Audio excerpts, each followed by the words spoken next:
Heavy fan mail for Lana Turner. Not too heavy. Yeah? Well, here's one from me. I didn't want to say anything, but I got one in there myself. You have? Sure. And from the way she kisses Clark Gable, I bet he sends her fan letters, too.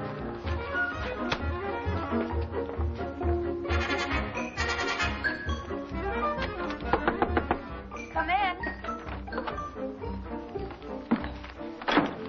Here's some more trouble for you, Miss Turner. There's no trouble. When the fan mail stops, then it's trouble. Your fan mail will never stop. I saw somewhere I'll find you 7 times. Oh, well, thank you. And Clark Gable got paid for that. Oh, boy. Well, Miss Turner, it never ends, does it? Have you had enough, or do you want to go on? Well, the pictures are all finished. Let's do a couple of more letters. Miss Joan Lyons, President Guiding Stars Limited, address indicated, New York City. My dear Miss Lyons, it was very nice of you and your organization to send me such a sweet letter of congratulations. I am very gratified that you were pleased with the way I've been doing my hair. And your criticism of the one-tailored suit I wore is a very valid one. And I hope that the costumes in my next picture will meet with your approval. It's wonderful to get letters of constructive criticism from our fans. While I do not recall you personally, I do recall that night at the Waldorf Astoria. And I can assure you that it is never an annoyance to give my autograph to my fans. You young people who are interested in the collection of autographs are the mainstay of our industry. It is your enthusiasm and loyalty that makes the motion picture player a star. It is your enthusiasm and loyalty that makes the motion picture player a star. Never be ashamed or embarrassed by that enthusiasm and loyalty. And remember that we members of the acting profession are ever grateful to you autograph collectors, who might be called members of the youngest profession. Sincerely, Lana Turner. Oh, read it again. It's a wonderful letter, Joan. Wonderful. Read it again. I've read it 100 times. We'll have copies of it made, and every member of our Guiding Stars Limited will get one. Good idea. Gee, I think that's the best letter we ever got from any of the stars. Gladys, as secretary of the Guiding Stars Limited, I want you to think of a nice thank you letter to Miss Turner's thank you letter. And if our thank you letter's as nice as Miss Turner's letter, maybe we'll get another thank you letter. Hello, girls. What's the meeting all about? What's going on? Some private correspondence from Hollywood that concerns only members of the Guiding Stars Limited, of which you are not a member. Oh, that kid stuff again. Pickle puss. Come on, girls, we won't wait any longer. Hi, Joan. Oh, hello, Skylar. Why, you look positively radiant. Thank you, Skylar. I'm going over to the gym and try out for the 440.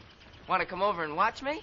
Oh, I'd love to, but we're having a meeting of the Guiding Stars. Oh, that's regrettable. Yes, it is. I think so, too. Far be it from me to upset any plans you've made. Well, buenas tardes, señorita.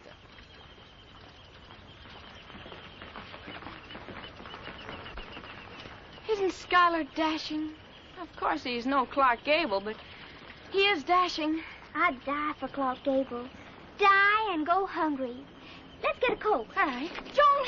Patsy! It's here in the paper. What? Greer Garson's coming to town. She'll be at the Grand Central Station at 4 o'clock. Greer Garson? Polly, as our star scout, you should have known about this before. But there was no way of knowing. It was in the paper. I told you as soon as I could. Well, cancel the meeting. There'll be other fan clubs to greet Miss Garson, and so that Guiding Stars will make a good impression. I, as president, will make every effort to greet Miss Garson personally, with a committee of 1. You, Patsy. Come on, we've only got 15 minutes. Oh, darn.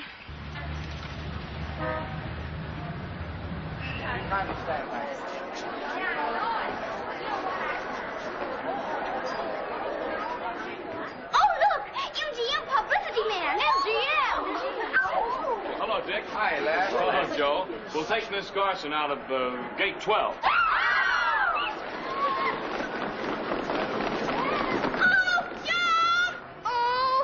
It seems to me you ought to know by this time, in our profession, you've got to dress sensibly. Well, Holy cow.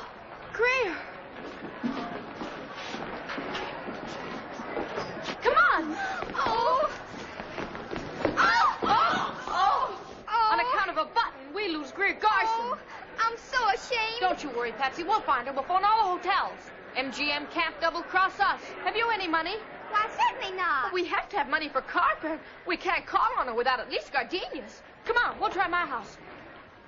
Hello, Lilybud. Hello, Miss Jones. Hello, Miss Patsy. Lilybud, out of all the people I might have gone to in my hour of need, I'm going to give you a chance to save my life. Not 1 cent. Not a single solitary cent. Some loyal old family retainer you are. Uh-huh. What kind of cake is that you're making? Chocolate? Never mind. Tain't for you. If it isn't too much trouble, could you inform me as to the whereabouts of Mrs. Lyons? Your mommy's at the first aid meeting. She's not home? Oh, Patsy, that's absolute doom. I know we can't get any money at my house. I had to go to 3 markets, Lilybud, but I got them. Joan, you know your mother told you not to hang around the kitchen. Feather, in my hour of need, who else should I turn to but you, my faithful and loving governess? Have you spent your allowance already? Why don't you put the bee on your daddy? He's in the living room. He is? Home this time of day? He's got a cold. A cold? Well, he certainly didn't get it around here. Patsy, what a break. I wonder. Oh, Feather, wait! Oh, darn. Just a minute, Feather, please. Oh, dear, Mr. Lyons, I was going to use this living room for my child psychology meeting this afternoon. No, I'm sorry, but you'll have to have it somewhere else. Most men with pretty secretaries like to work at the office. Oh, thank you, Miss Featherstone. Feather, I have a cold, so I came home, where, if you will allow me, I hope to finish my work. Oh, certainly, certainly. I just don't understand how you manage to catch cold in weather like this. Funny, isn't it? Ha! Side-splitting. Aren't you afraid of catching it? No, I just got over one. Oh, so that's where you caught it. Must my cold have a pedigree? I don't care who I caught it from. I'm very sorry. I didn't mean to pry. Policy. How could I know you wanted it kept secret? But I don't want it kept secret. How can any human be so irritating? It's because she's a governess. They always treat people like children. Maybe. Now, let me see. Where was I? So I can see that the home, 101 California, 178. Hello, Pops. Hello, Miss Thayer. Oh, hello, darling. How are you, Patsy? Bad a middlin'. Pops, may Patsy use the telephone? Yes, of course. Go right ahead. Look in the classified and get the number of all the hotels. Oh, the hotels. It's a matter of vital major importance. Oh. Where was I? Public policy demands, therefore, that the claims of the defendant... Of the defendant, Aubrey Beagleman, be given serious consideration by this court.